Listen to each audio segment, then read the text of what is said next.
I think most of the issues on the low productivity in the U.S. Gulf Coast, at least from our perspective, has come from the more skilled labor, welders, pipe fitters, instrument techs. Those aren't the people that are going to be, Sure. putting in tile at your house or Sure. putting in drywall and sheetrock.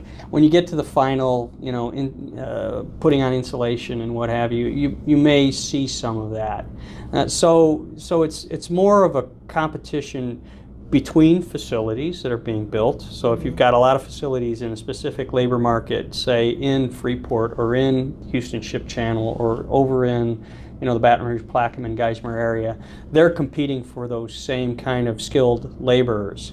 But I think secondly, the bigger issue as well is also in the supervisory labor of those crafts, and that is really where there's been a big problem because historically, if you look at what happened between 2000 and 2010, when the opposite of what shale had happened, and you had Chevron and Shell and ExxonMobil and all of these folks saying, we're no longer really going to spend much money on shore for development, and we were shutting down chemical facilities. We had a negative. We had shut down facilities between 2000 and 2010, so we weren't really building anything.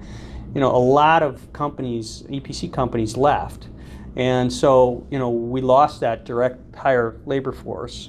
And, we weren't feeding it up from kind of the bottom, from the younger folks, because they didn't see an opportunity to really come into something that was growing. Yeah. And so you had this slug of labor that was there, that was doing turnarounds and smaller CapEx expansions and what have you, that kind of aged, and nothing entering the workforce. Yeah. And so, when you come back now and you've got this huge push to try and build, all of a sudden you're missing a piece of the labor force that's trying to come in and fill it. And so, you've got really tight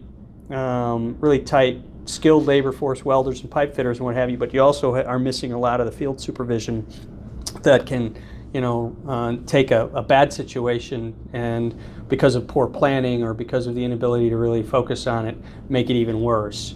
And so, that I think is where the situation is. Not so much a competition with hurricanes, but really a fundamental of where the labor market was, a rapid transition to a huge build out, and kind of a gap in the labor force, in terms of what was aging. Skill shortage. Yep. Okay.